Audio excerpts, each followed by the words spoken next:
What's up, everybody? Need to introduce this week's show, Andrea Delaney, also known as You Forgot About Dre, on TikTok and Instagram.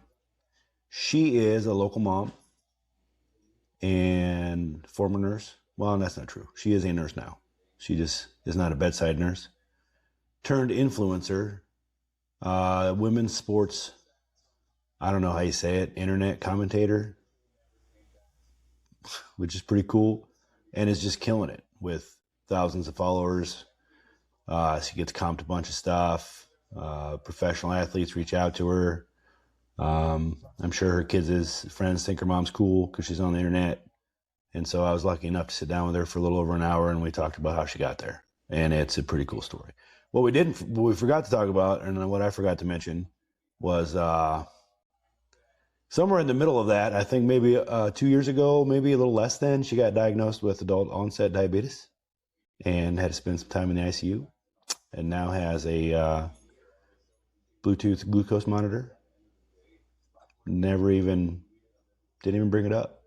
How she figured out how to manage that, which is also, just means we got to have her on again because she's kind of fun to talk to. So other than that, enjoy this week. It's a good time. I tried some stupid stuff with the audio again. Like I'm just a dipstick when it comes to that. I just can't leave well enough alone. So I got the Blue Yeti out again. So it sounds like I'm yelling and she's not. But luckily the editing software fixed that for us. So we're cool. So enjoy this week. I've got some other stuff coming down the pipe. We'll talk about it later. It's November. It's deer season. It's football playoff season. It's just mass chaos everywhere. Everything's getting cold. So sit around, drink some coffee, and watch Dre and I talk shit about women's sports. Work hard. Be kind. Bye.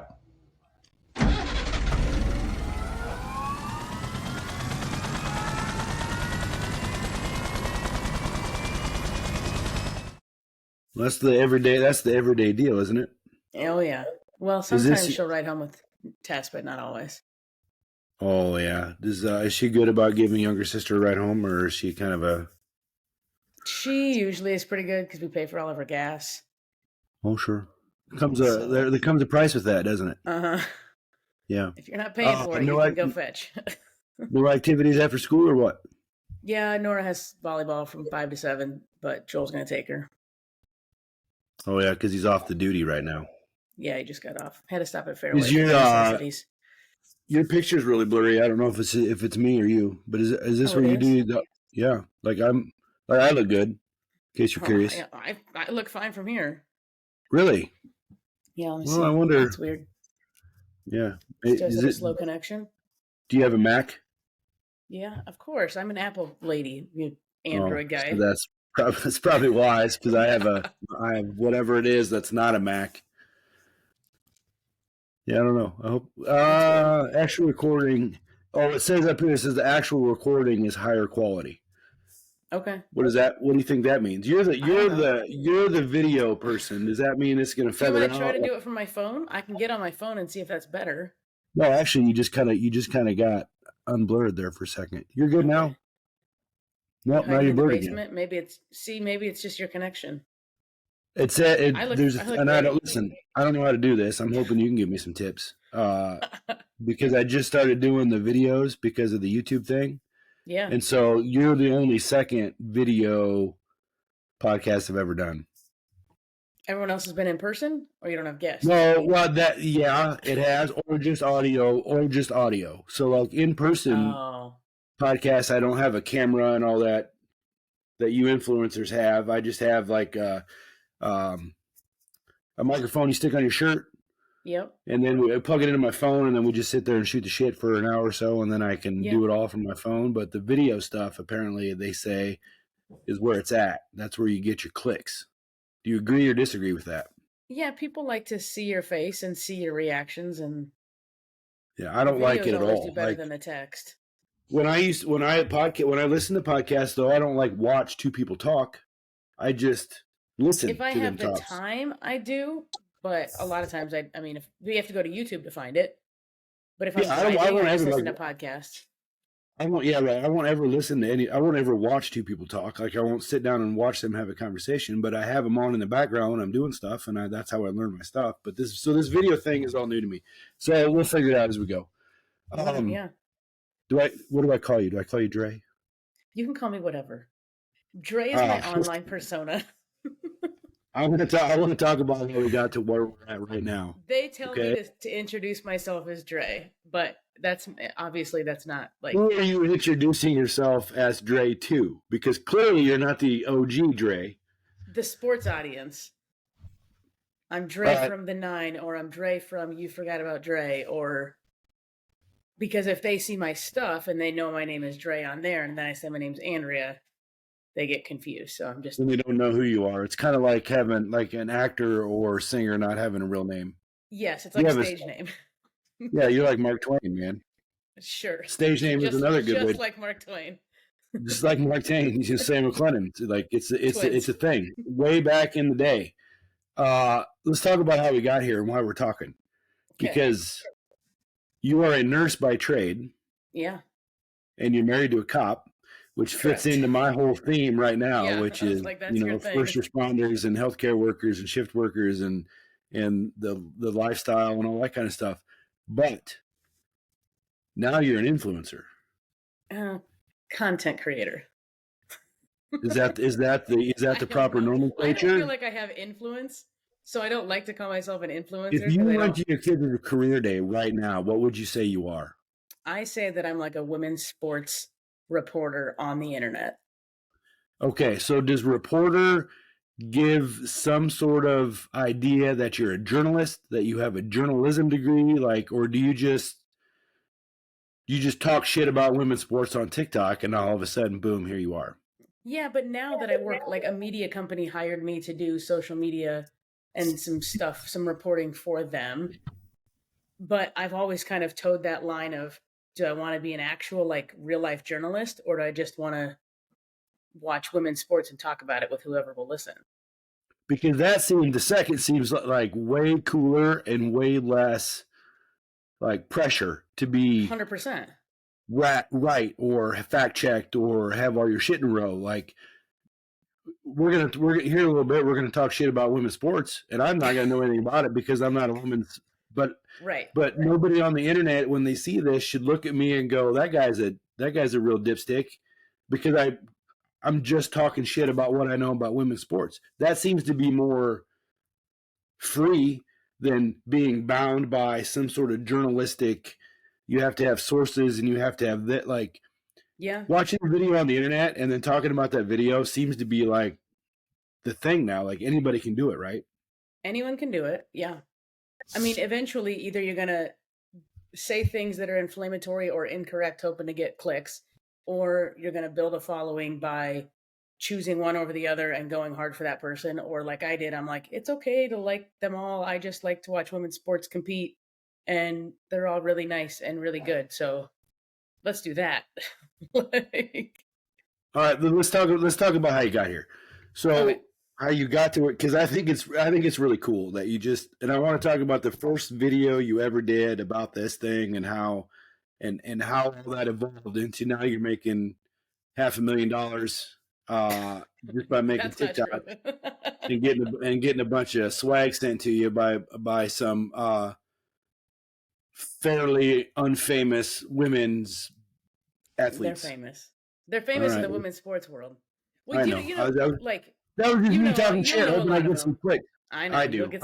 Listen, shit. I don't have a huge history watching women's sports, right? Like it's just never been my thing. I'm interested in talking about it, and minus the 90s when I watched a lot of beach volleyball.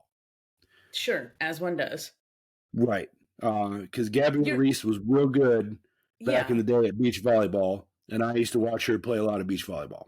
But you're also not their target audience necessarily, so it would come as no surprise that you wouldn't watch or consume women's sports.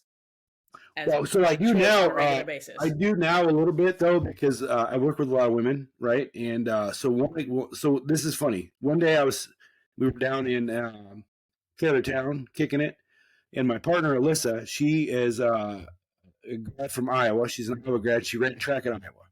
Okay. And she was excited that day because the Fever were playing at 2:00. And I had to ask her what that meant. I was like, what do you mean the Fever are playing? Who are they? Fever playing. And she said the Indiana Fever is the team that Caitlin Clark went to. So we in the house, because I live with women and Caitlin Clark was a big deal. We watched the Final Four and we did all that kind of stuff. We really got Caitlin Fever, right? Like it was great. We loved it. Hometown. It was awesome. It's great. But then after that kind of fizzled out, lost track. So now fast forward to her first year in the WNBA, and I'm working with this gal who's, I don't know, got to be late 20s, early 30s. She's emphatic about the Iowa Hawkeyes and Caitlin Clark and the Indiana Fever, and huge fan. And so I was like, listen, with all due respect, I'll probably just not watch with you. And then I found myself watching, okay? And I was like... Kind of did. I did. I was like, this ain't so bad. Like, it's kind of fun to watch. You're watching Caitlin, pull up from the logo and do some cool shit, right? And make some passes. And then I noticed there's a little chippiness. And I was like, well, this kind of leveled up a little bit. Now we're kind of getting a little catty. So now we're watching a bunch of chicks kind of get catty with each other. But Caitlin's still doing her thing. And then I don't know what happened at the end, but I was like, that wasn't a terrible waste of my time. Like, that was okay. Which is like the highest compliment you're going to get from yeah, listen, and I'm not, because I'm just not of that, right? Like, it's just not my jam. There's worse ways to spend 2 hours. Right. And so, but here's the thing. After that day, I found myself perusing, like if a Fever game was on and let's say I was home by myself, I might click on it and just check and see kind of where we're at in the game, like what the score is and what the hubbub is. And then I started following some just random like things. But the interesting story about that whole thing was never about the Indiana Fever and how good Caitlin Clark is. It's about there's a soap opera going on in that thing, man, and it's women hating on women, and it's they're not getting paid enough, and it's what are we going to do about this, and what are we going to do about that, and the whole it encompassed a whole lot more than just shooting hoops. Yeah. And I think that, and I don't know if that's where you're at in your content creating, but it sucked me in. Yeah, well, and I think that's what people misunderstand about women's sports, especially like the WNBA, NCAA. Like, you're competing at the highest level. We don't get mad at men when they're in the NFL and a fight breaks out. We don't get mad at men when fights break out in the NBA, in NHL. I mean, in the NHL, they don't even break up the fights anymore unless somebody falls down. Just beat the crap out of each other, and that's fine. Women still have that competitive edge. So I love when they get a little chippy. I love when they talk their shit. It makes me laugh, and I'm like, because I talk shit. Hell yeah, I do. All the time. I like to run my mouth. If someone wants to check me, fine. If I get beat, fine. But I'm still going to do it. It's part of the mental game of it. So I like that is becoming more mainstream, and then that's okay. There is a level of fan base, or not even fan base, just casual watchers, I guess. They're like, well, that's not ladylike. And you're like, all's fair in between the lines. Like, they don't have to be ladies when you're trying to beat each other. That seems to me like a ridiculous take on it. Like, you're like, there's nothing ladylike about competing in sports, right? Like, you're not right. It's not the 1800s, man. You're not riding side saddle while you're playing whatever it is you're playing. When it's your paycheck, it's your livelihood at stake. This is women of like athletic ability and like-minded competitiveness going up against somebody else, and like, it's not like you're wearing skirts playing softball. You know what I mean? Right. Like, it's a league of their own. Like, you're still going to slide into somebody and maybe put your cleat into them. Like, it's just the nature of the business. But I was really found how easily I was duped into thinking like these clips on the internet out of context makes it look like, oh my God, somebody threw an elbow at somebody because they basically hate her brand. And then if you watch the entire game, you're like, oh, that didn't seem like much. Like, it's nothing. Right. And that's what I'm saying. Like, the whole... they all get their cheap shots. Like, and it's, I like that they all do. Nobody's being targeted unfairly. Like, Caitlin talks her shit. Everybody else talks their shit. Everybody else gets a little chippy. We're going for cheap fouls. If they're not going to call it, or if they're not going to notice it, take the advantage, take the edge. I mean, if I another get thing I back did home, notice about it, and I know we're picking on the WNBA right now, but that's what's hot. It seems lawless. It seems like a lawless game. Like it's a pickup game at the local park. 5 chicks against 5 chicks. Call your own foul, and no blood, no foul type of thing. Like it looks to me like it's lawless. the officiating in the WNBA has been a very hot topic, mostly since Caitlin has got in the league, truthfully, because there's so many more eyes on it. It's been an ongoing issue for a few years, but it's really been highlighted at a faster rate since Caitlin got in the league because there's more fans. And everybody thinks that Caitlin's getting bullied and targeted. It's more about the inconsistency. Like if it's a foul in the first quarter, it's a foul in the fourth quarter. If it's a foul last game, it should be a foul this game. But what we're seeing is these refs are not with the same crew night after night. They're flying all over the country. Like I talked to one, flew into Minneapolis with a crew, her and 2 other people, and then she was going somewhere else. This guy was going somewhere else, and this guy was going somewhere else. And her next game was going to be 2 different people. So the consistency of that has just been an ongoing issue this year, especially. But it's chippy. It's a physical game. I mean, these are women that put all of their lifeline into playing basketball. They're going to lift. They lift on game days. They lift after game days. They are strong women that have been doing this for a long time. So when like Diana Taurasi caught a lot of shit for saying that Caitlin Clark was going to have an adjustment period. Well, it is. The speed and the physicality is just different. She adjusted well, but there still was a period. They went 1 in 9 first 10 games. I mean, shit happens. It's fine. I do love the I don't know how to say this. Oh, I'll just say it. The sexist jokes that I get to make when it's like the commentary, just the amount of content it brings. Well, I do love that part of it. As somebody of my personality, it is funny. I don't know if I can say some of them here. They're not rude. Like the officiating thing, like I would say something like, "Well, you think it's because it's a bunch of women trying to regulate a bunch of women? Like, do you think that that's an issue?" You know. But the men are the ones that have the biggest ego. Like Yeah, the sure. women, no. In the games, I mean, the men's officials, the officials that are men, have a lot shorter of a leash than a lot of the women, because the women are like, listen, like we can talk about it. Like like I've seen some players track down an official and talk to them like that should be a technical, and if it's a woman, most of the time they're not going to call it. They'll still call plenty. Don't get me wrong, but yeah. So there is a little bit. There is a little bit of immediately. There is a little bit of that then in the WNBA. There's a little bit of men versus women in this thing. I don't right like. It's like don't it you seems talk to me that way? the older men seem to have less of a fuse, especially when it comes to talking shit or like trying to argue a call, trying to talk a lot. You know, they're just like, whatever, go sit on the bench. You're teed up, doesn't matter. That said, like a technical in the WNBA isn't as stressful as it is. That's probably like that anywhere though. Like usually, like older people have they've seen more, they've done more. Like it doesn't get them riled up. It's no skin off their back if they tee somebody up and tell them to take a hike. Like they're going to come back tomorrow, make their money, do the same thing, right? But yeah, the younger ones probably it's a big deal if they do it. Then it's the headline the next day. It's referee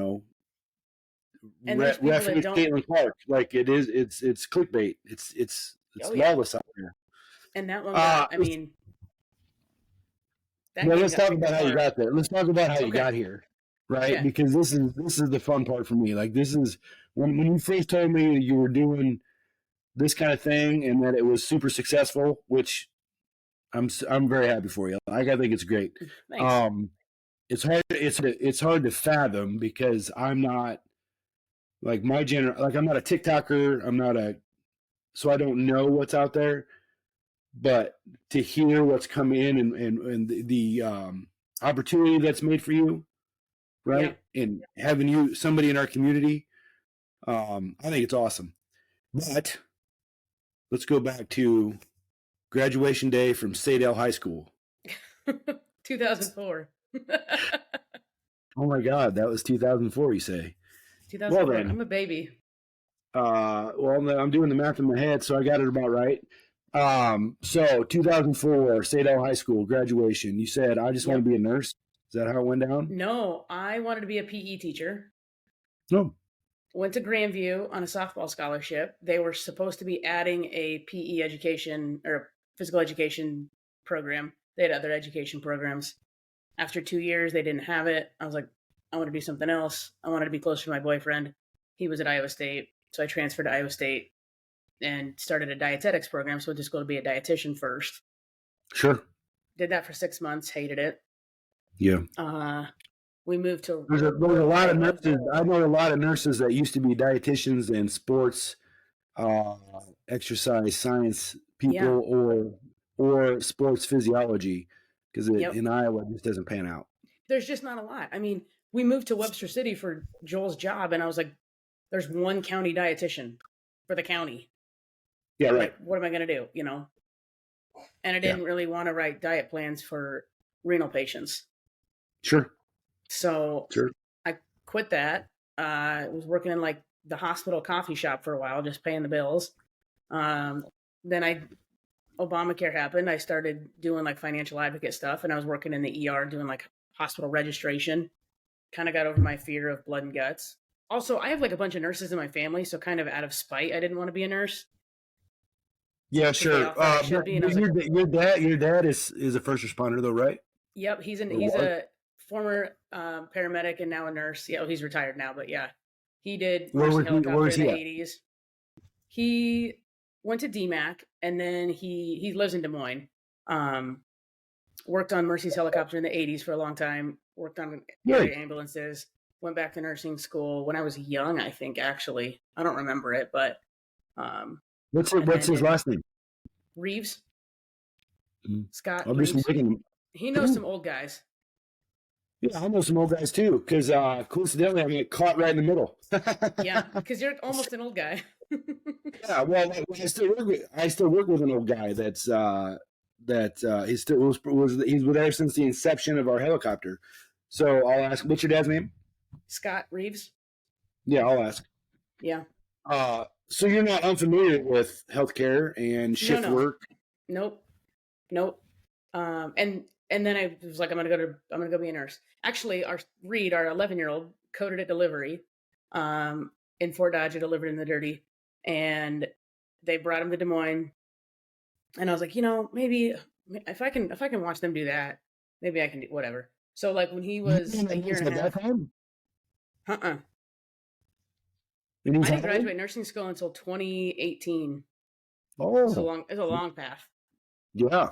Yeah. So I went back to nursing school, and we were still living in Webster City. I was driving to Des Moines because I was a patient care tech in the ER at Methodist. Because I'm like, if I'm going to do this, I only know ER, and I've helped like patient care tech in the ICU, but that's about it. Like, otherwise, I'm not going to the floor at my age. So I did that, graduated, got a job in the ICU. Age. Yeah, I was old at the time. I was 30 and had 3 kids going back to nursing school. Joel was still working overnights. For real? And your husband's a cop. He's working the night shift. Yeah. Oh, Jesus. I didn't know that's why he's such a good dad. I just would like hand off the kids and be like, "Here you go. I'm going to work." Yeah, after he came home from being up all night. Yeah. Man, maybe we need to talk to Joel someday about how he managed that. Like, that's the whole point of this whole podcast, is how you manage life in this job and profession. So I couldn't even. I mean, I know my experience, right, and I'm happy to share it. But other people's experiences aren't necessarily hugely different. But working nights as a cop in and you guys were in Webster City at the time. Oh yeah. Yeah. Yeah. I mean, like, so within his first 2 months, he had an officer involved shooting, and I was like, cool, this is a great start. Yep. Did he want to be a cop right out of high school? No, he wanted to work for the DNR, and he did that all through college, and then they cut. God, that's so hard to get onto, because I think, that's so hard to get onto, because there's usually, there's only 77 DNR officers in the whole state of Iowa right now, and they'll probably get 1,000 applicants. Well, they used to have 1 per county, plus ones that did the other parks. As like game warden, conservation officers. Yeah. That's what his degree is in. And then they cut funding, and then they keep cutting. And he's like, I can't go live at when we first got married, we lived in a camper in Marquette McGregor at the state park there. And he was water patrol officer. No way. Oh yeah, Man, that's nuts. just two dumb kids living in a camper. Down by the river. Literally, Uh, well, up because we were on top. But yes. Just doing it, probably $60,000 in college debt, making Yep. 28 grand a year. Just Yep. live Living life. the We dream. don't know no better. Yep. That's what they tell you to do, so we did it. That's what they tell you to do. But get into to debt and college and find a do low paying something. job. That way you can live in a camper. Yep. I think that's great. I think that's actually a great story. So eventually he got out of that Yeah. and was a beat cop while you were going back to school. Yeah. Oh yeah. He was on shift. So I had to be at clinicals in Des Moines at 7. Our daycare opened at 6, so I drove 75 miles in 60 minutes every day. You do the math. I'm not good at it, but I Nope. can do some quick math. That's terrible. Made it to downtown every morning. Yeah, that's real fast. You're going real fast. Yeah, a little bit. And then Anyways. he was trying to catch some sleep in between the kids' naps. Yeah. Did the kids ever go to school up there?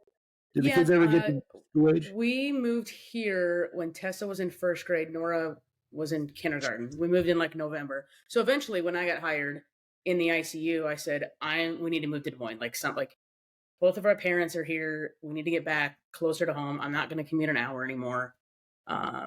So your first job at admission school was in the ICU at Methodist. Yep, level 1 trauma center. But I've been a tech in the ER for 4 years at that point.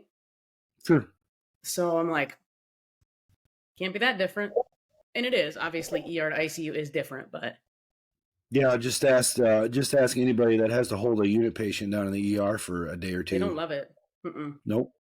But then when they get, it is different. Like I work with both ER nurses and unit nurses, and it is different. They have different skill set, different personalities, and both are very valuable in what we do for a living. What was your experience like? So were you working nights when you get hired somewhere, you got to work nights, right? Oh, yeah. So is Joel? Nights. So is your husband still working nights at this point? So when he came here, he was working evenings. I think it was like a 3 to 11. So I try to schedule my nights as much as possible when he wasn't working. So we our marriage wasn't thriving. We never saw each other, but never. Yeah. Yeah. It's just like everybody else. Yeah. See you on Thursday. Kids, love you, bye. Literally, yes. Yeah. Yeah. And how long did that go on? Oh, I think after a year or so, I got like half days, half nights. So that helped a little. No, and sure. then he got to days, which helped a little more. And then, because this is his 7th year in Adele, but only his 2nd year at the school. Do you remember? And I'm not trying to get too personal, but one of the big things I always hit on when we do this is like the toll that the sleep deprivation takes. Oh, and not really knowing how just sick awful. You are. Awful. And I have both of you that way. Yeah. And I am like an early riser. I'll go to bed at 7:30, 8 o'clock, and I'm up between 4 and 5 and 6. Yeah. If I sleep till 6:30, it's sleeping in. Sure. So to have to like stay up until, you get off at 7:30, 7:45, you drive the 40 minutes home. If Joel's here, like if it was an off day, I'm like, you got to leave. You have to be quiet, be silent in the house, go find something to do. I'd be lucky if I slept 4 hours. Yeah. Would you stack all your nights in a row so that you just felt like crap for 3 or 4 days instead of? Yeah. That seems to be the big hack is if you're going to be miserable, might as well be miserable for a block of time. Yeah. Cause then that 4th morning, you hate everything. You sleep. Yeah, I would sleep 4 hours, maybe till noon or 1. And then I'd want to go back to sleep at 7 p.m. and try to flip back to days. I know there's people out there that love it. Stuff and not me. I know there's people out there that love it. I am not one of those people. And for those that do love it, and for those people that do love it, thank you for loving it so that I don't have to. It's not for I have me. to do an occasional one. And maybe, life's fluid. I've always found that. So like maybe nights at certain parts of your life worked and then they didn't. And then maybe they work again, or maybe weekends were the thing. And then your kids get more involved with things on the weekends. So now maybe you switch to weekdays, but it all kind of bounces back and forth. But the one thing that I have routinely learned about myself is nights have never worked. My body doesn't do well. No, we're not meant for that as humans. And I know there's people that say I do really good on nights, and I think that they believe that, and I'm sure that they do. But if they but we all know it's a carcinogen, man. Like, shift workers on average live less long than people who are not. I mean, it's science. Fact check. Their life expectancy is shorter. I mean, it just yes, like it is awful on the long haul. Like, I can do it occasionally. Like, I have to do it this Thursday. I have to work 2-day shifts tomorrow, Wednesday's days, and then I have to do a Thursday night shift. So it'll suck, it'll hurt, but I can do it. It's a random, and then I'll be back on. I would almost like if I just did if I did 2 days, one night, my night was obviously at the end. You can power through one night of no sleep. Mm-hmm. Yeah, because it's not like the back in the day when I used to. Everybody was gone. Now your kids are in high school, so they're in and out of the house all day. You just never know when they're coming or going. And then, you got to pick one up at school at 3. So it's not like you partition a certain amount of time off for a nap and you're going to get it. It's just is what it is. And I can't sleep in that day. So I'll be up at 5 or 5:30 like normal, and I'll do I'll just try not to burn a lot of energy. Yeah. But I'll just kind of mope around the house basically, and just is what it is. Drink some coffee on the way to work. Yep. And then hopefully by the end of the day, I don't feel so bad, but it is what it is. How long did you last in the unit? I was in the unit for 3 years, but I started, was that July 2018? So I think it was 3.5 years. Because at one point I was like, oh yeah, I was there during COVID. I'm like, everybody's dead. Everybody dies every shift. So I transferred actually to the Peds ER for just under a year, thinking that would be better. It's not. It's just different problems. That's a big contrast too, from adult unit patients to the emergent needs of kids. Mm-hmm. Why did you pick that? I'd done adult ER and I liked it, and I'd done adult ICU and I liked it. Initially, I thought I'd always do peds, and I just found that kids dying is a lot harder, and shitty parents are exhausting. And some of that outside factors besides just taking care of the sick kid, just got to me. Taking care of the human condition is also part of the job. It's what they don't. I'm going to do a whole show, I think, coming up. I've been working for weeks, months, maybe even, on how to articulate the concept of what they don't teach you in school. And I don't know what they teach you in nursing school about dealing with the human condition, but it's not an easy thing to do. Like, when you see an asthmatic kid, you get it. Like, okay, XYZ, I got you. I'm going to do this, this, and this. And then when you add on top of that a dynamic that you didn't expect or you didn't see, right? Like, just how that would stick with me longer than the fact that this kid really had trouble breathing, and I was able to turn him around, and that's great. But man, did you see how that mom and dad acted, or this and that, or what they said, or did this or whatever? And that's the stuff that always stuck with me the longest. Yeah. Like, they just don't teach you how to deal with it. And still to this day, I think you just kind of desensitize yourself to it. It's kind of like here, you know what I mean? Like, it's like hearing your phone. It's like hearing your phone go off. Like, it doesn't get the same reaction now that it did when I first got the phone. Right, when your phone went off, you're like, oh my god, somebody needs me or whatever. And now it's just like, God, this damn thing's going off again, right? And so I don't know if that's dangerous. I don't know if that's part of just how it works. I don't know. I don't have the answer to that, but nothing prepares you for that is my point. No, and they don't teach you how to be a psychologist. They don't teach you how to be a social worker. They don't teach you how to do, and that really all goes into it. That's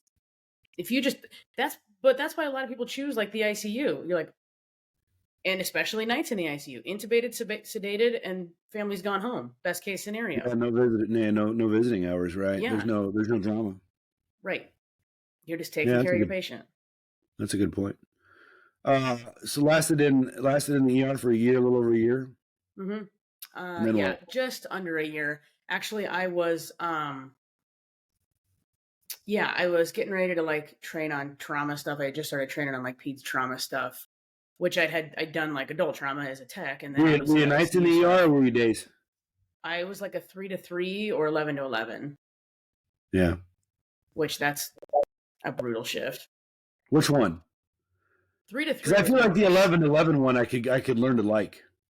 It's not bad, but you're going nonstop, so it goes fast, but it's hard to wind down when you leave at 11, Oh, drive yeah. You're home. probably just not going home and crashing. It's probably like, Correct. yeah. The I 3 keep to 3, thinking you that. get like that wind down a little bit, but then you're exhausted by 1:30, and then you got to power through. Was that 3P to 3A or 3A to 3P 3P? to 3P to 3A. And the Yeah. 11 was 11A to 11P? 11A to 11P, yeah. Yeah. Yep. I'm sure they And, each I mean, had their own. Yeah. So what happened? Yeah. So what happened in the PGR? I got this job offer. One of my friends was doing it, and she's like, "Hey, if you want to leave the hospital, it pays more. You work from home. It's for an insurance company. You do like prior authorizations. Yeah. Super easy." And I was like, I don't know. Like, I knew that I would like miss the patients, and like, you miss some of the excitement. But I was like, one, we needed the money. Two, we needed Sure. we needed the stability, because we were still handing kids off to grandma. He wasn't at the school yet, so he was still working weekends. I was still working weekends, so that we didn't see each other at all. We were starting with like kids sports, and grandmas were basically babysitting nonstop. Yeah. And I'm like, something's got to give. So I'm like, a little more money and some stability, so that I can at least be available to run kids places and take them to practices. I'm like, all right, I got to do it. But that's to get back. That gets back to the life is fluid part. Like what worked before or what didn't work before is now we've changed the dynamic a little bit. Man, isn't that funny how kids do that to you? We've changed the dynamic. Now we need more of an 8 to 5 type of thing. We need to go to bed when the kids go to bed. We need to get up when the kids get up, and we need to be around when the kids are doing their thing. So, yeah. And you've been there for how long doing this job now? It's been 4 years. Yeah. And it's gonna be a good job. Yeah, I like it. I'm out of doing like the patient reviews now, and I do like analytics, which is super interesting to me because I'm a stats nerd. But I log in, I do my reports, I get my stuff done, I help resolve any problems, I get phone calls from doctors' offices, and accept the occasional escalation request from some VP that knows somebody. Yeah, sure. But I can handle all that. And then pays the bill. Yeah. And then making TikToks on the side. Well, let's get into that. Because that's the not that your story wasn't cool, because I think it is actually. The whole evolution into being a content creator is what I got to know about. So, tell us about the first time I want to know the first time this idea popped into your head and what you did about it. So I was already like posting just random things. Like, I'm like, nobody sees my stuff. This is just dumb. This is like my own personal vlog. I'm anonymous on the internet, whatever. Posting dumb stuff. On what platform were you doing this? TikTok. Okay, so this is when TikTok became a thing, like a big thing? Yeah, well, so I have like, my friends and family on Facebook, and at the time my Instagram was just like old church friends, old school friends. Like, it was personal. Yeah, sure. So I'm like, if I go on TikTok, nobody's going to see it. Nobody's going to know who I am. I can just say shit with no consequences, basically. Nobody's going to say it and make fun of me. It's just my turn to just, Well, you had some sort of something in you that said, I want to say some shit about some shit, and I'm going to do it on this platform. I don't want to sit idly by and watch all this happen without the world knowing my opinion on that kind of thing. Yeah, but I didn't want my family and friends and real life people to see it yet. Because if I was way off base, I didn't want to be publicly embarrassed. Sure, you didn't want to make Thanksgiving awkward, now did we? Correct. Right. I mean, I do that anyways, but yeah. but something in you said, listen, I really think that I've got something valuable here, and I want to express it on the World Wide Web. Yeah.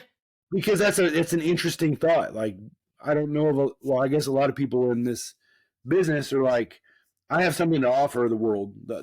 Like, I have an opinion that everybody should hear. I have a story that I want to tell, or I think that what I have to say is useful to somebody. But rarely do people go, once they get their phone out and they start, talking their shit, they're like, oh, this is dumb. And they put their phone down and they're like, I could never do this, right? Mm-hmm.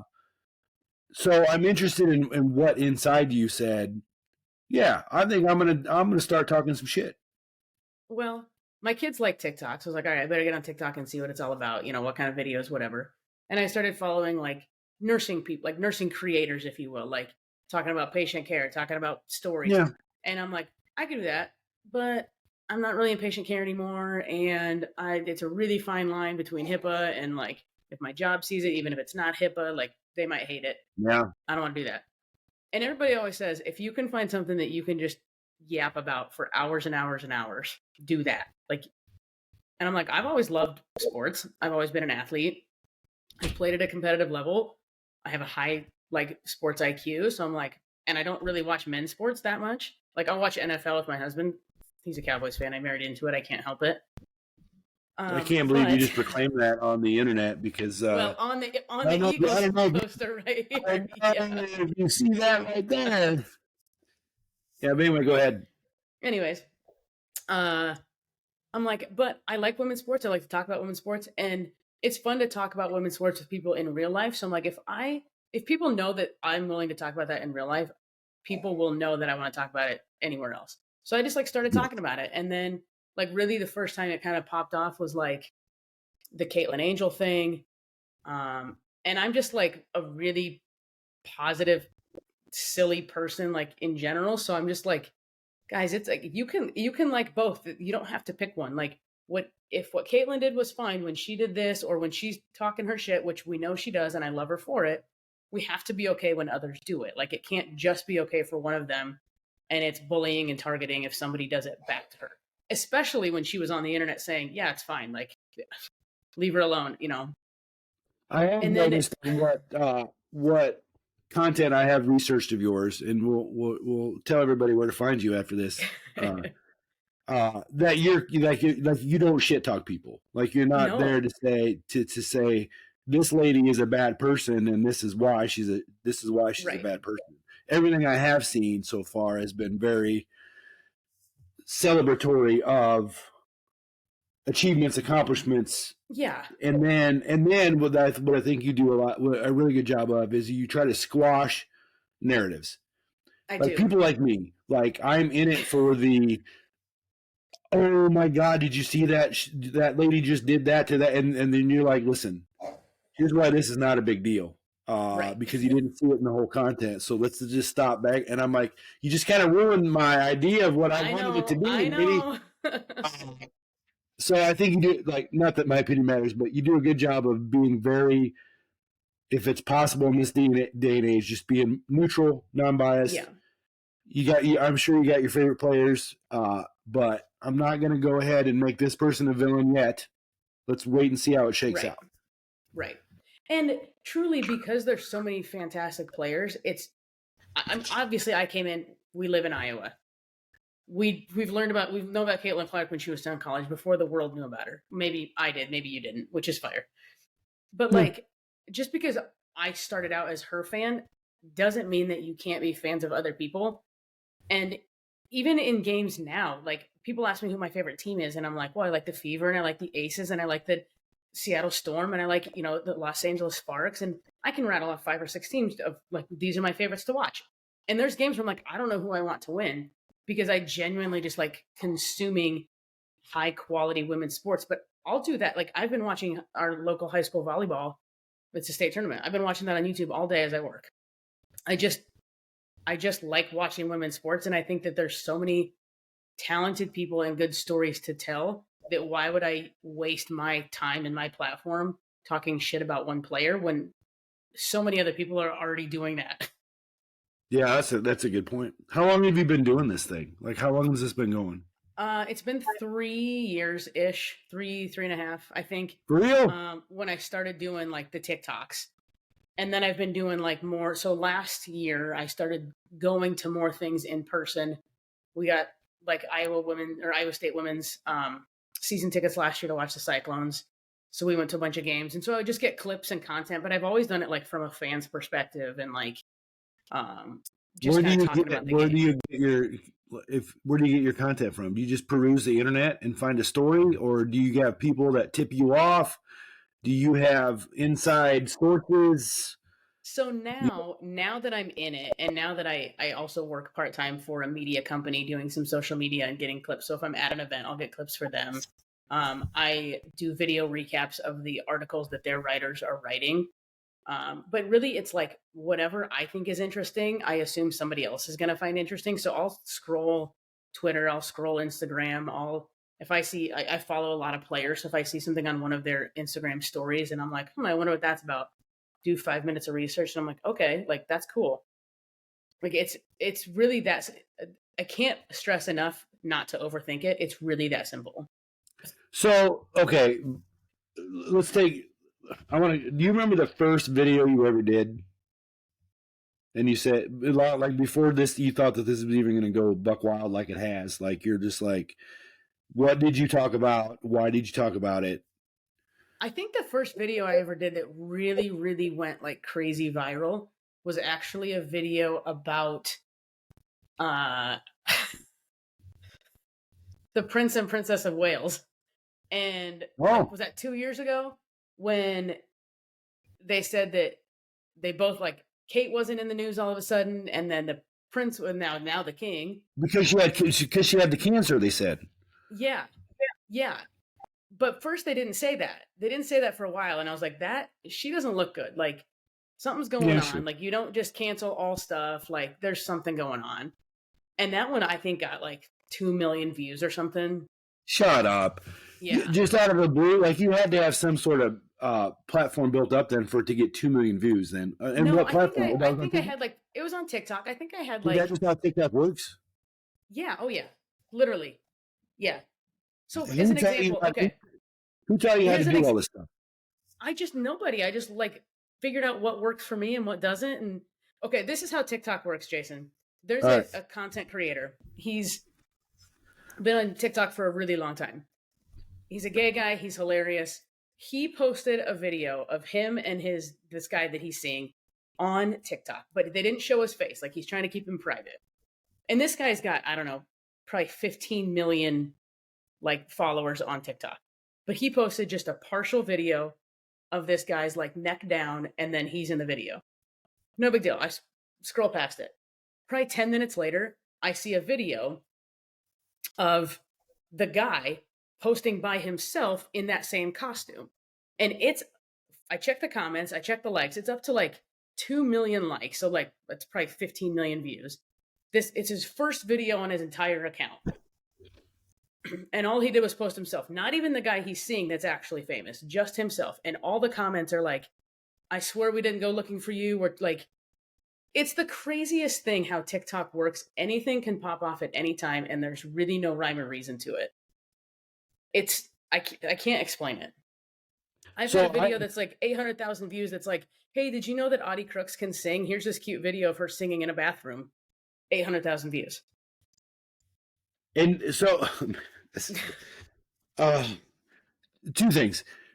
One, I really find that it's interesting that you're like-minded too. You're like, well, I can't be the only one in the world that thinks this way, so I'm going to go ahead and proclaim that on the internet. And all of a sudden, all these people that were thinking that way go, yeah, me too, right? And that's how you build followings and stuff. Yeah. It's kind of like what I'm doing here. Like, I used to think I was the only person in the world that was in my profession that thought the way I did. So I started talking shit, and then everybody was like, God dang, I'm glad you said that, because that's the same shit. That's the same shit I was thinking.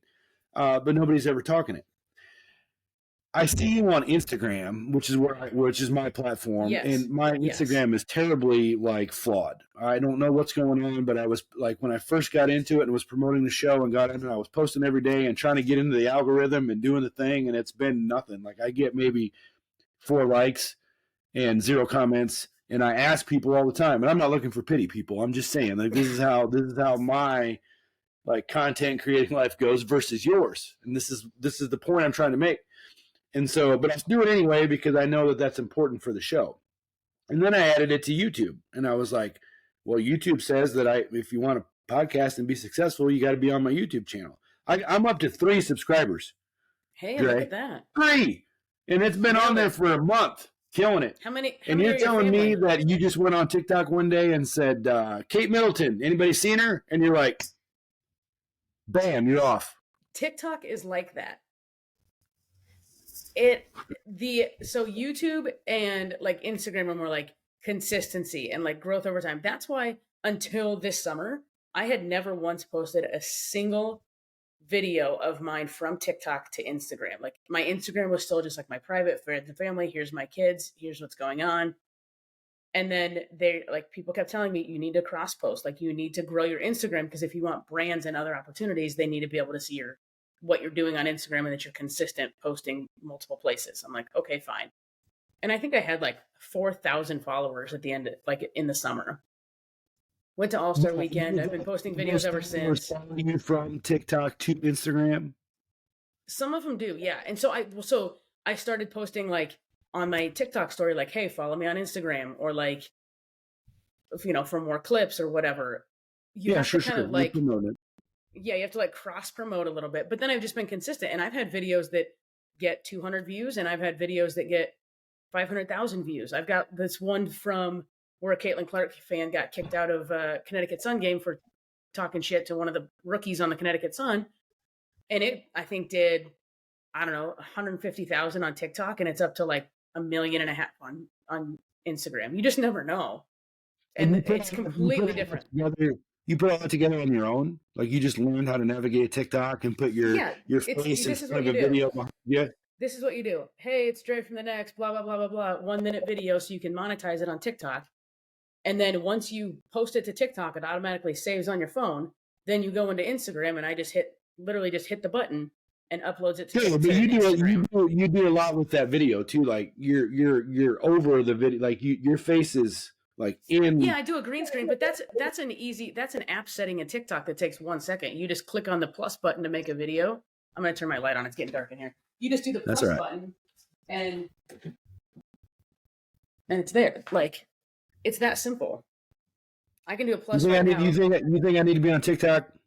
Yeah, I think you need a cross post. Like I just did this. So this is a random photo in my, and then you just make your face to it. Where'd you get the photo? I just like found one on Instagram or found one on the internet that was like, I just choose it as a background photo to whatever subject I'm talking about. So those videos you post, like I can see like women playing basketball in the background, and then you're up there saying, oh my God, watch this. This is when somebody sharpens their elbow or whatever. Like you just do all that on your phone too? Yeah, I do it all on my phone. And it takes, I can the make whole a thing, 1 minute the whole video. operation. I can do a 1 minute video in 5 minutes. Man, that's crazy. So let's talk about your, if you will, please, your monetization and all the stuff that you've been, that's come forward because of this. Is it because of TikTok that do you make your money on TikTok? Do you make your money from your media company, or do you make your money on Instagram? Right now, I make most of my money from views on TikTok. So I'm in the Creator Rewards program. So once you have over 10,000 followers on TikTok, any video that you make that's over a minute long that they deem high quality. So like I couldn't just post a minute video of somebody else's video clip. Like you have to kind of embellish it a little bit. Sure. Is eligible. It's usually around like 90 cents to $1 per 1,000 views. You do get more for like if there's more shares, if there's more like engagement. If they repost it, if they comment, if they like, if they subscribe, all that kind of stuff. And they have to watch the video for at least 5 seconds for it to count as a view. So and your phone knows all this about you, huh? That's nuts. So what's Instagram? What's Instagram do? I don't make any money on Instagram right now. Because I look at your post and it's been like reposted a dozen times. You have 780 likes and maybe 28 comments on it, and I'm like, damn girl, look at you! Like, and I don't like. It would take me too long to go through all this stuff, but that to me seems like a successful Instagram post. And I look at it, so I'm not trying to monetize. Like I don't want it, but what I've always said, and I'm very, if somebody wants to give me some money to talk shit in front of my Eagle sign about surviving 22 years at EMS, man, I'll do it. Show me the money, I'll be happy to. But all of this is trying to grow on my own, right? And I'm super slow. Like you have to have 100 podcasts in it to even be in the game, right? And I don't make it. I do all this stuff for free. I don't spend any money on anything. I use the free app. I should say the free app to record this show and edit it. And I had to buy this laptop because I thought I needed a laptop. Turns out I do 80% of my stuff on my phone. Yeah. Right. And to see somebody just go crazy on their phone by doing basically a selfie talk, and then all of a sudden, bam, we're making monies. Yeah. That's crazy. Yeah. So the reason I cross-post to Instagram is because most brands want to see that you're building a following on more than one platform. So I have I think I'm at 129,000 followers on TikTok, and I'm just over 10K on Instagram. But I didn't really cross-post to Instagram until this summer. So I'm 5,000 in 4 months. That's pretty good growth. I'll take it. But now I have brands can find my stuff on TikTok or on Instagram. Where would you like me to post it? If I do a brand deal, I'm like, where do you want me to post it? Do you want me to post it on Instagram? I have less followers there, but my engagement's pretty good. Or do you want me to post it on TikTok or both? Because there's usually a different fee for both. Do you want to post it on both plus an Instagram story? Sure, that's usually a different rate. But I'm making this all up as I go. I just Google it and ask friends that are a little bit ahead of me in the game. Did your media company have anything that you work for? Do they have any skin in the game on your social media platforms? So or are they a total separate? Is that a total separate deal? So they are really, really important in the real life women's sports space. So they hired me because they're owned by an older guy who's I've been a writer, I've done this, I developed this brand, but I don't really have any presence online, and we want to grow because we want sponsors for our podcast, and we want brands to want to work with us, and we want brands to send our reporters to stuff. So they hired me to do some of their online reporting and just do video recaps of their articles because I'm not a journalist. I mean, I have no journalism degree. I don't know anything about it, but I can pick up my phone and yap. So if somebody that's way smarter than me wants to write an article about the Philadelphia Eagles or about Iowa women's basketball or anything, I can pick up my phone and I can do a video recap of that, tell them to go read the rest of the article on our website. We get the views. They tag me in it. I can share it to my own socials. On Instagram, they can invite me to be a collaborator, so it goes out to their whole audience and my whole audience. Both. And then we just kind of see what sticks and what people like. Dude, that's crazy. That is crazy. It's weird. The whole thing is still very weird to me. It's weird to me, but just because I think we're to the point with me where I'm a point and click kind of guy too. I'll figure it out. I don't know. If I were to tell you how to do it, I'd be I don't know how I did it, Dre. I just did it, and then here I am. I'm on this side of the screen, and you're on this side of the screen, and we're talking. I couldn't share how to do it with any sort of reasonable intelligence, right? Mm-hmm. It's just trial and error, but I know it's not working, right? And I'm a huge fan, and don't get me wrong, I'm a huge fan of ChatGPT. I love it. It writes all my intros. It writes all my show descriptions. Sometimes it comes up with because you know why? Because AI knows how to word my title for this show so that if you're perusing podcasts, it gets you, right? I don't know how to do that. I'm not a marketing guy. I don't know. I intended to have an English major when I went to college, but that didn't work out. So I know how to write the written word, right? But I don't know how to be go out and get you and pull you in. ChatGPT knows though, and they know the trigger words for searches, and so I do use that tool, and that's a very valuable tool. But outside of that, YouTube, that taught me how to change, a lot of things in my house. I use that to try to figure out how to do stuff. But outside of that, nothing's really blowing up like it did. Yeah. And I think it's great that once you find that, just And You know I what I mean, mean? sometimes it's trial and error. Sometimes it's just like, okay, I don't want to use big names for clicks, but I also want to be able to cover that stuff when it's relevant. And so I've always gone from like a truly like a, I want to be unbiased. I want to be fair. I want to cover both sides of the story. Like there's been some big things that have happened, obviously. And I'm like, let's just give them the benefit of the doubt. And And that's one of my even biggest criticisms from people that don't like me is that I'm right. too nice. And I'm like, that's okay. I'm sorry. Yeah, but we've all heard this before.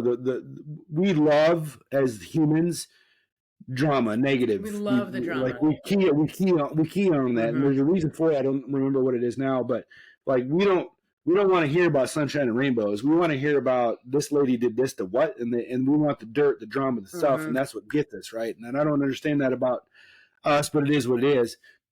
Those people that take the time to maybe spread a little more sunshine and rainbows, I think, get a little ahead of the game, and God bless them, because they're really trying to undo some little bit of biology in our brains that says, no, I want dirt, I want messy, I want this is because basically I think what it does is now it takes the heat off me for being an imperfect human, and I can not think about me and all the shit, the shady shit I've done in the past. Look at this lady. Well, She's doing it. I want to indulge in the drama too. I just want it to be like harmless drama. Like Sure. I don't want like people getting death threats and being followed, like which has happened to several players because of their proximity to other players. But the internet is a there's listen, the internet, this is what I've always said about the internet. It gives unimportant people the feeling of importance, meaning you have a very valuable message that you're putting out there, and you're putting out what I think is meaningful content. I really do. But it's going to give somebody the authority in their brain to come back at you and say just very hurtful, mean things, and then to engage you in a way that they have never had access to you before. Right. And now they have access to you, right? And that is also very trippy. It's a weird thing, right? It's very weird. How do you mitigate that? Because in my real life, in my everyday life, you know who I am. Like you know what I do day in and day out. So it's weird to be in like this. It's almost like I was telling somebody it's like a Hannah Montana. You probably don't know that reference. You're probably too old for that. Listen, I've heard the name. I get it. I've never seen an episode. Living a double life. Like I'm this. Like I'm Dre when I'm in this world, and then I'm just like Andrea, the wife, mom. Like sure, live in the community, whatever. But more and more people are like trying to use me for clout, whether it's attacking me or something I've said, or like calling me. Well, I've gotten called a hater. I've gotten called a creepy fangirl, like just whatever. And I'm like, the best advice I ever got was just use that block button liberally, because I don't owe anybody I don't owe them engagement. They can talk all their shit. I'm still going to be over here doing what I'm doing and building actual relationships with the really key stakeholders in the women's sports and in the women's basketball game. And that's my goal. I don't care what ding dong on the internet says about me, especially when he's trying to use me to further himself. You read the comment? I read my comments on my videos because I police them in a way that I'm like, you're not going to use my video to talk shit. Yeah. So, but I don't really engage with them much. I might give him like one or two snarky responses. Then if they want to keep coming back, then I just block them. Like, I don't care. I don't need your comment. Like, I don't need your like. You're not, I mean. It's usually one of the great things. It's usually those people that, and so I've kind of shied away from the internet. COVID really drew me away from social media. Thank God. Like people said some really dumb shit on the internet, right? And ignorantly dumb shit on the internet, and thought that they were right and virtuous about what they were saying. Confidently wrong. Yeah. Yes, confidently wrong, right? And so it just ruined me, and probably for the better. Like, I don't want to spend a lot of time scrolling on my phone when I could be doing something else, or I don't really want to. Like, I know I used to have friends that would engage their entire day would be engaging people on the internet, like it was their hobby or something. Which, if that was great, but like you could not scroll through a post without seeing their comment on it. And I was like, that's got to be a full-time job, bro. That's a lot. I don't know how you're doing it, but either way, each their own. But what I found is that you'll never like the people that are shit talking you or whatever they're doing on the thing are probably doing it because they're not doing as good as you. Like nobody above you doing better than you is going to talk down to you because they don't have the time and they were you once, and when they were busy getting up there. Like the people that stay low are always going to go low. And the things they're never going to rise. Yeah, the things they try to like attack me for are the weirdest things. Like it's always so funny to me. Like one of my biggest critiques is that I'm not afraid to critique Caitlin Clark and the Indiana Fever on basketball stuff. Like, hey, maybe don't like run out on the court and yell at a ref, especially when you're injured. Like, I understand you're passionate. I get all that. Cool. It's just not a good look. Like, do whatever you want. I don't care. But like, if you're gonna punch a backboard or punch the like one time she got in trouble for punching the bottom of the hoop, got a technical, and then was mad about it. I'm like, I get it. She's passionate. She's competitive. I've done some dumb shit. I have got a lot of technical fouls when I played basketball. It happens. But if I say anything, and it's strictly like either the people that hate Angel Reese or the people that love Caitlin Clark and can't see that there's a world where that can coexist. Like, you can like them both. I promise it's fine. That's the critique I get the most, is that I'm not a fan, that I hate her, that I use her name for clout, that I never liked her, that I'm pandering to the Black lesbian community. That's a wild one that I get a lot. That's crazy. That's crazy. I'm like, because I said it's fine to like Angel Reese. Like, it's literally that dumb sometimes, to the point where now I just think it's funny. And my followers and I, when we like talk, we'll talk on posts sometimes. I'm like, it's hilarious. Like, it doesn't bother me.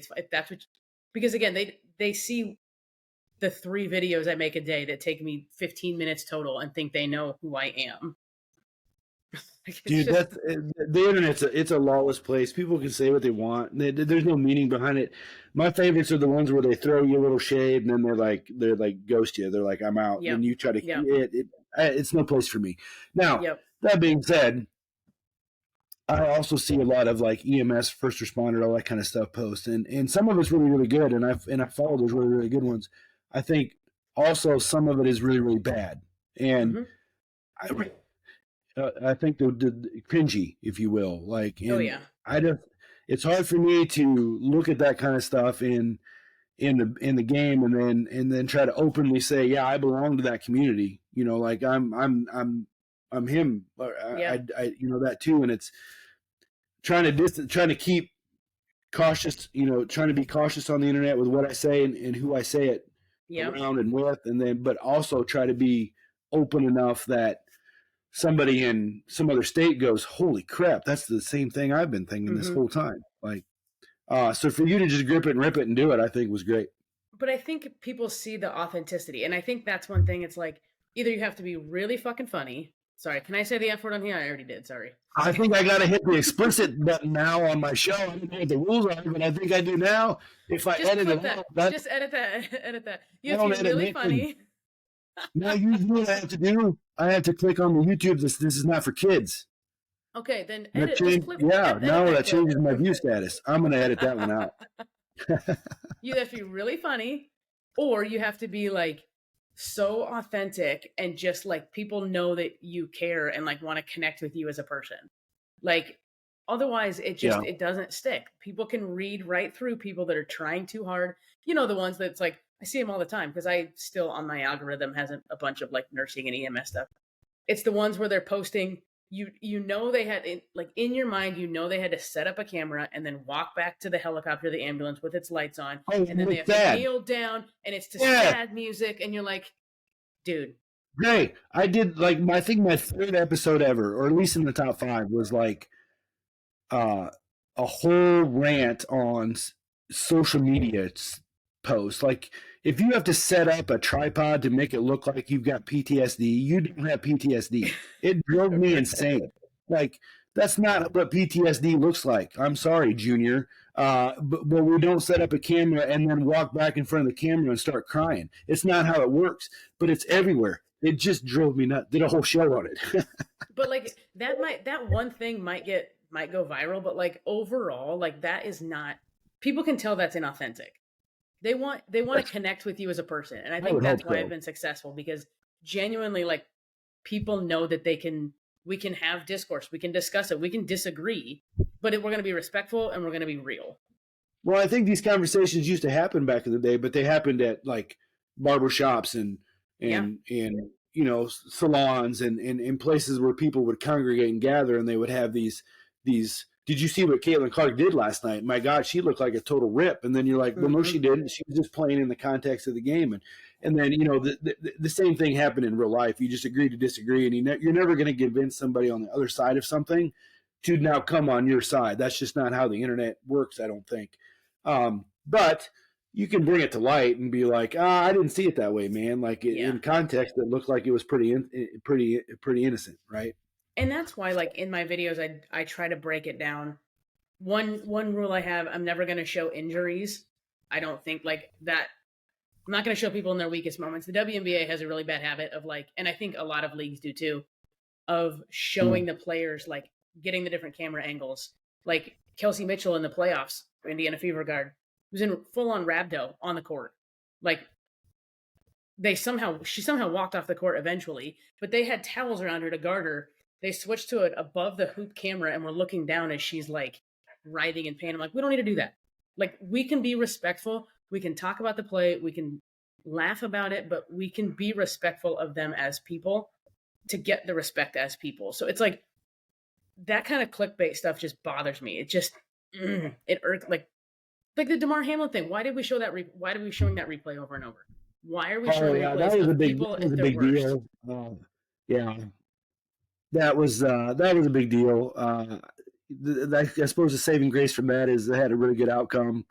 The system worked as designed. You know, the chain of survival did its thing, right? And I had a lot of internal commentary on that. I was like, because we've all been on sporting events or something like that, but we just did this at the ISU game the other day. There was the in-stadium cardiac arrest at Iowa State last weekend. The guy lived to the cath lab.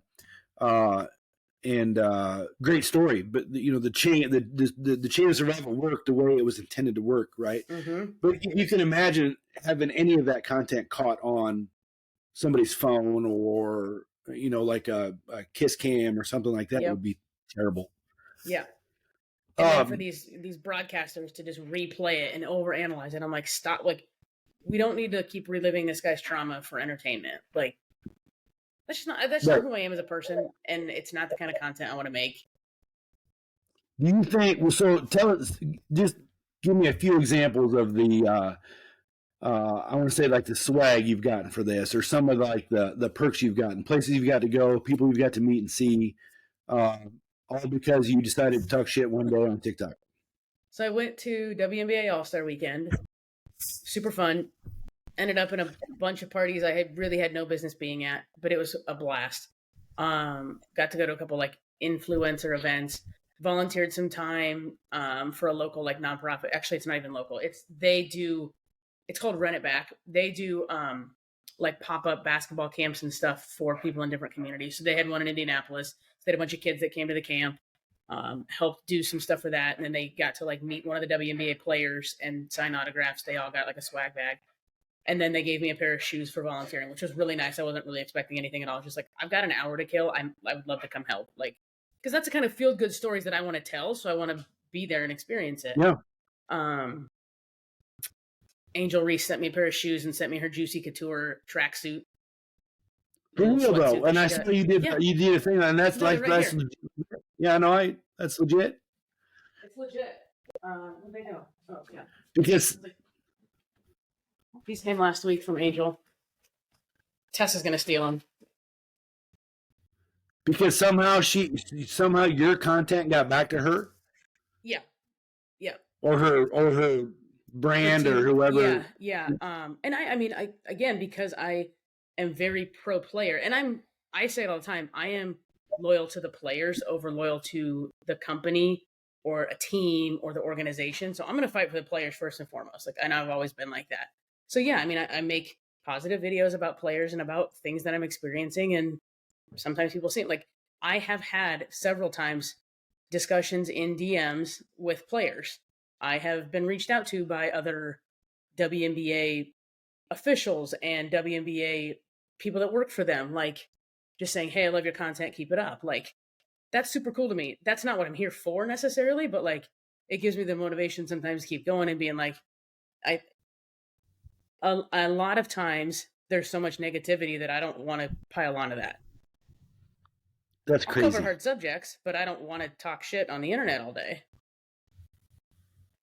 That's crazy. Two things. We should probably wrap it up because it's getting on feed our kids time. And I don't know about your kids. My kids can feed themselves. My kids can feed themselves. I worry about what it is from time to time. Yeah, mine's SpaghettiOs usually. So I do have on the WNBA front. I got a question. Yeah. Okay. That clip when that lady was smiling when she was on the floor after she rammed herself or something into Sophie Cunningham's knee and basically knocked her out of the season. Was that true? Was that real, you think? No. So that was Bria Hartley. I think that's who you're talking about. The one where Sophie Cunningham got hurt. Yes. And then they kept going to that lady's face while and she had this like sinister smile on her face. It was sinister. So Bria Hartley in real life is so sweet. On the court, she's an absolute menace. And she's like menacing in a way that she's so good, but she kind of gets like too excited and then gets a little reckless, but it's like unintentional. But she actually did an interview soon after that and was like, no, when she fell on her knee. So she was like grimacing and they like cut that one thing and took that and just ran with it like crazy. She's like, it looks like I'm smiling. I'm actually like, shit, this hurts, like in pain. But by the time the narrative's out there and posted to the people that want to reinforce their narrative anyways, it doesn't take long for it to There's nothing you can do. No, once it's out there in the interwebs, it's over, right? Like once people start doing this in the chat rooms and stuff, it's done. And then, do people successfully, do you think, defend themselves in that situation? Is there any defending themselves? Like, I feel like people can talk like they're blue in the face and be like, "No, that wasn't me. I didn't do it." But then the internet's just gonna pile on regardless. They're gonna do whatever they want. That's the thing. There's no convincing the mob. No, they demand an answer. They want to know why. They want to do this and this and this. They want to ask all the questions. And then if the answer doesn't confirm what they already believe, they don't want to hear it. I don't know that back in the witching days that anybody ever convinced the mob they were not a witch. Correct. I think they correct. No, literally. Yes, like that's, and I feel like this is the 21st century version of witching. Is once the mob was convinced you were a witch, sorry, whatever didn't matter what happened next. Narrative goes the fastest. That's the Bible. That's true. I mean, that is truth no matter what. You cannot convince the masses that something else might have happened. And I fought the Caitlin Clark thing till I was blue in the face when Sophie Cunningham, like with that whole first fight with the Connecticut Sun. And I'm like, you can't say that one is mean and bullying and attacking and calling the other one an enforcer and saying, yay, her, when they did the same thing, which was fighting for their teammate. It was all messy. It was all a shit show. But you can't, you have to keep the same energy for both. It's nuts out there. What's next for Dre? What are we moving on to another sport? Are you gonna do women's college softball? I think I'm gonna do women's college softball in the spring, hoping to be able to go to the World Series. I'm doing college basketball right now, so I have media credentials for Iowa State and Iowa women, so I can help cover that. And still covering WNBA. There's a lot of off-season stuff. CBA negotiations are still hot. They extended it for 30 days. We might have a lockout. In the meantime, these other off-season leagues are popping up, and they're a lot of fun to watch. I'll probably do a little bit of travel this winter. Probably go to Unrivaled either in Miami or Philadelphia. We got a game in Philly. No way. That's absolutely crazy. That, I mean, you just live right over there. Yeah. And one day you started talking shit on TikTok, and now look at you. You're just all over. I think it's great. Good for you. Yeah. I've always said ideas are stupid unless you put them to good use, and you put yours to good use. I think it's great. Yeah. So good. You just have to not be afraid of what your in real life people are going to think. That was my biggest fear for a while. I was like, who's going to think what? Who's going to think something? Is that a thing when you're walking around town? Do you wonder what they're thinking? Do they think you're Dre or do they think you're Andrea right now? Like, do they? No, like the girls have been like, my friends follow you on TikTok, and I'm like, why?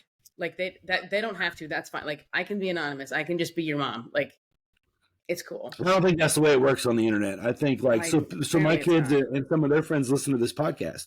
Like I used to have when this thing was like, everything grows super fast right at the beginning, and then it kind of plateaus off, and then you're just very incrementally growing after that. Like once people started hearing, I was getting stopped on the street going, "Hey man, I listened to your podcast. I think it sounded great." And you're like, you're not even in the industry. Like you're not even. I thank you for one, but number two, like you're like.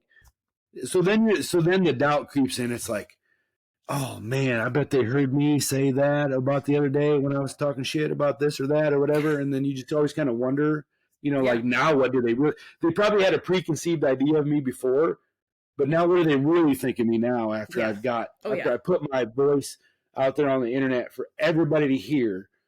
And now I wonder if they say, man, confirm the guy's a dipshit. Yeah. And I don't know if it's true for you, but for me, I still have a lot of imposter syndrome. And I'm like, I shouldn't be here. I shouldn't be invited to this stuff. People shouldn't know who I am. So that's very weird. And then my boss the other day was like, if you are in the room, you are supposed to be there. If they let you in the room, you're supposed to be there. I have a lot of I don't do well with compliments or nice gestures. Like I'm not at the level you are, so I'm not getting invited to. I'm not the keynote speaker at the GEMS conference in Indianapolis, for Pete's sakes, right? So I have a hard time at a lesser scale with just people saying, "Hey, I think you're doing a great thing," or "Listen to your show, it was great," thank you, that kind of stuff. The imposter syndrome, I think, in our profession is always there anyway. Like I did a whole show on that, on what it means and what it feels like, how we kind of get through it. But a lot of it is, it's uncomfortable because it's new. Like it's not. You and I are capable of doing whatever we want to do. Like we're rooted in our professions in a way that I'm pretty confident in what I say to be my truth, or at least my experience. I don't have to worry about somebody coming from the top rope and trying to put me down on the internet, at least too bad anyway. So I don't have that going for me. I just have a lot of the fact that people take time out of their day to like. I do this. This is a hobby, right? So the fact that when I was doing it before the guests, and I don't have guests all the time, but I sit here and basically talk shit for an hour, is therapy. Like it's a way for me to say the things that I kind of want to say, but I don't have anybody to say it to. And if you're willing to listen to it, great. And it's a way for me to give back to, 22 years in EMS is not something I should keep to myself. Like that's something that should be, we should be talking about that. And somebody should be, how to talk to your wife after a night shift is something I wish somebody would have taught me, but and I know how not to talk to my wife after a night shift. You want to know why? Because I've done it wrong. And the hard way. The hard way. And I feel like it's important to share. So that's my perspective from this. You're taking it to your level would be a whole new thing of just, I wouldn't even know. I'm not saying I wouldn't welcome the chance. But my level, I feel like is amazing. I feel like my level is nothing compared to other like commenters, other sports analysts, other like influencers, content creators. But it's to the point now where like I realize that people see my stuff, and it's made me be a little bit more careful just about like what I'm saying and how I'm saying it, because I'm understanding that my words have some kind of weight. And it's a big responsibility. I mean, granted, I could turn that's a big thing. I could shut my phone off tomorrow and never do it again, and my life would be pretty much the same, except for not, I'd go to less events. I'd be home more. But it would be less fun. It'd be less meat, right? Like there's a reason for it. That'd be perfect. It's just like a really fun passion project. Then I'm like, let's just see how it goes. I struggle with content, right? And I'm like, man, it's got to be really good for me to put it out there for people to listen to. And if I can't come up with something, I feel terrible. Like, not that people are just like chomping at the bit for the next episode, but because you want your content to be meaningful and good, and it has to be to my standard. So you can't just roll up one day and just start talking shit about something random and have no way to tie it together or no meaning to it. Otherwise it's just stuff, right? Yep. And so the pressure to put content out is real, even at our level. I'm talking like basic hobby stuff. Yeah. Like it is still real. So, but the feeling I get when I wake up on Monday morning at 5 o'clock and Spotify says that Shift Change has a new episode and it's with Dre and we're talking about how to be an influencer, that's a pretty good feeling, and I enjoy that for however long it lasts. That to say that I did this, I created it, it is out there for everybody to access is kind of a big deal. It is. I mean, and it's cool that we can be so multifaceted, that we can do so many things and be moderately successful at all of them. I mean, I'm not great at anything, but I don't need to be great at anything. No, I can be average at a lot of things, and that's pretty cool too. Literally, I'm doing just fine. Yeah.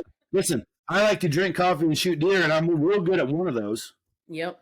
Drinking coffee. Yep. Hey, how'd you tell?